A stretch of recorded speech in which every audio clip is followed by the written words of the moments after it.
എന്താ എന്താ മുക്ത?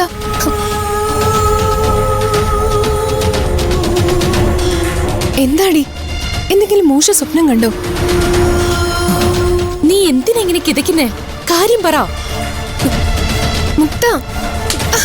ഒന്ന് പോകുന്നുണ്ടോ? വിശേഷം തിരക്കാൻ വന്നിരിക്കുന്നു. കൈലാഷ് ഇവളുടെ കർണത്ത് പൊട്ടിച്ച ദിവസാ ഇതിനു മുമ്പ് ഇവള് നമ്മളോട് ഇങ്ങനെ ചൂടായത്. രാത്രി ഫംഗ്ഷനിടയിൽ അവൻ വീണ്ടും ഇവളുടെ ചെവിക്കല്ലിട്ട് പൂശിയെന്നാ തോന്നുന്നേ. അവന്റെ പേര് നീ എന്നോട് പറയരുത്.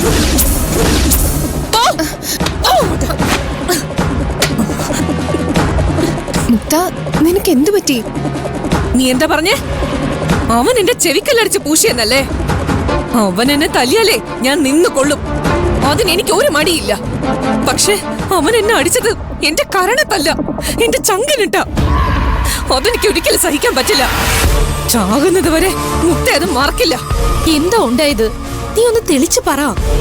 അവൻ എന്റെ ചങ്കിനിട്ട് കുത്തിയെന്ന് ഞാൻ വ്യക്തമായിട്ട് തന്നെയല്ലേ പറഞ്ഞത്. ചോര ഒലിക്കുന്നുണ്ട് ആ മുറിവിൽ നിന്ന്. ജീവൻ എടുക്കുന്ന വേദനയുണ്ട്. സഹിക്കാൻ പറ്റുന്നില്ല എനിക്ക്.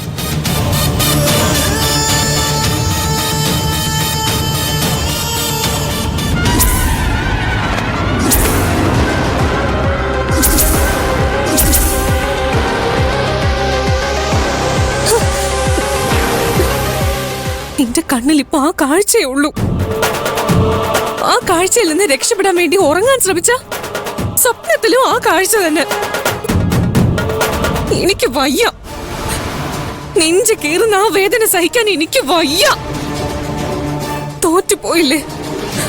തോൽപ്പിച്ച് കളഞ്ഞില്ലേ? ഇനി ഞാൻ ജീവിച്ചിരിക്കുന്നതിൽ എന്താ അർത്ഥം? പറ്റുമെങ്കിൽ എന്റെ ശവം നിങ്ങൾ അവനെ കൊണ്ട് തീറ്റിക്കണം.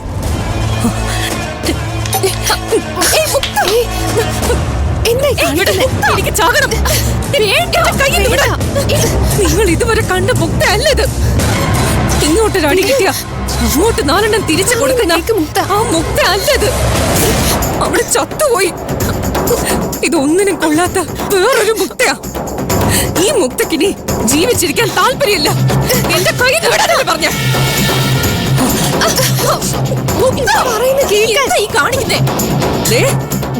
നീ ഇങ്ങനെ തുടങ്ങിയ ഞങ്ങൾ നിന്റെ മമ്മിയോട് പറയും. പറയണോ?